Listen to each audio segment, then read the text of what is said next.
Hey guys, Craig from resin.io here. I'm going to give you a quick demonstration on how to stream data to Bluemix from a Raspberry Pi with resin.io. Now, to put it very simply, resin.io allows you to push Docker containers to a fleet of devices. The first thing we're going to have to do is install the resin image on our device. And to do this, you'll need to sign up.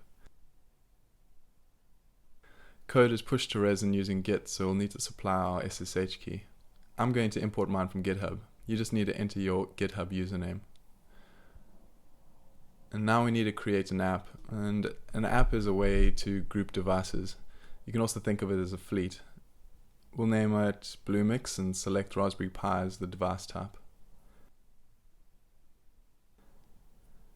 Next, we'll download the image and select the Wi-Fi configuration. Enter the appropriate credentials for your local network and then click download. Once it's finished downloading, copy the image name and head over to the terminal. If you aren't running a Unix-based system, you can check out the resin docs on how to burn your image to the SD card. So once you have your SD card inserted in your computer, run disk-util list, and you can see my card is listed as dev disk 2.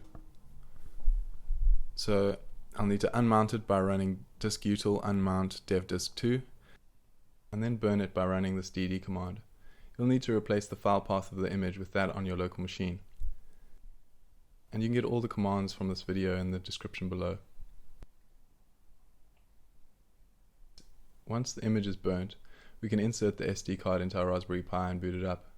Make sure it's connected to the internet via Ethernet or Wi-Fi module, and then head over to the resin dashboard and you'll see the new devices popped up.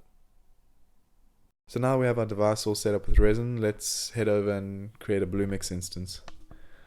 Now, Bluemix has some email verification, so I'm going to skip over that and assume you're already logged into the dashboard. And the first thing we have to do is create an app.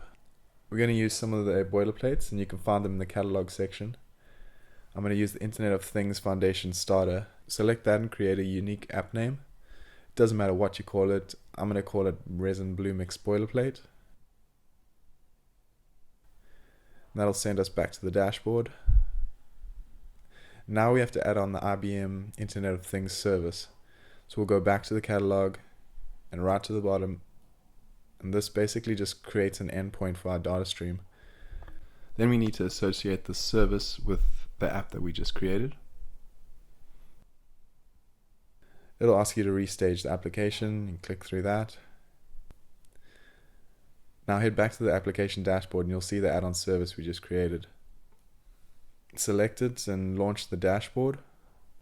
This is where our devices and our data will appear once it's registered and streaming to IBM. Now you can register devices manually, but we're going to do it automatically via the API. So let's jump into the code. This is a repository we're going to push to our device. As I mentioned, resin pushes containers, so we're first going to look at the Docker file. It tells resin.io how to build and run your container.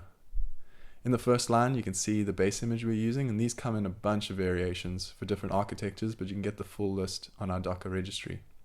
The env init system on, you don't have to worry too much about this, it just tells the container to run systemd on as the init system. These run commands are executed on resin's build server. That's where we'll install our dependencies. You can see the IBM Internet of Things MQTT broker service. And this is the Python module that interacts with the service and the Bluemix API. The copy command just copies our entire directory into the specified path in the container. And then the cmd command is run when the container hits the device. It runs the shell script that starts the MQTT service and then the registry.py and publish.py. So the registry script gets the device ID from the resin API, and it uses this ID to register the device with Bluemix.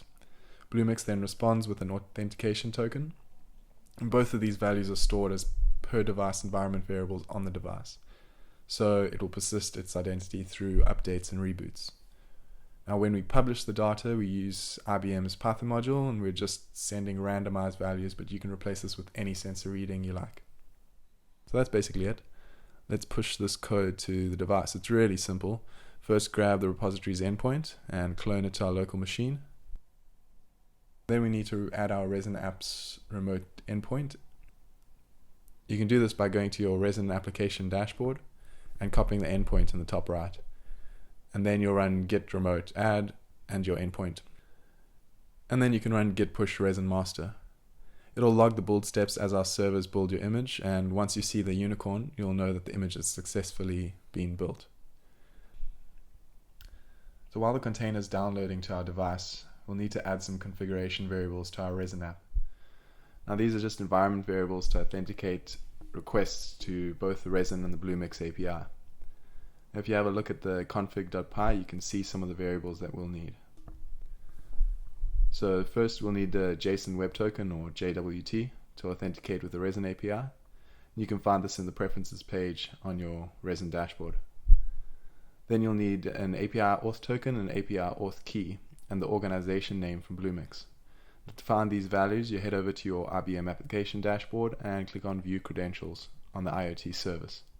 Now to add these environment variables, go to your resin application dashboard, select the environment variables tag, and add the keys and their values. Now there's a bunch of copying and pasting involved here, so I'm just going to skip ahead, and you'll notice I have an extra environment variable called device type.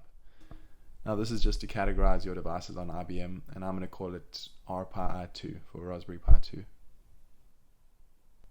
So that's all the variables we need. So now if you select your device, you can see the code is finished downloading. You can see the commit right here, and it is successfully registered with Bluemix. And if we go to this address over here, you'll see all your devices listed. And if you click on one, it'll list all the events and the associated payloads. And that's it. Now you can add as many devices as you like, and just by downloading the resin image, and as soon as they come online, they'll download the resin container and auto register and stream data to your Bluemix. In the next tutorial, I'll show you how to visualize this data with a front-end application. I hope that helped, and thanks for watching.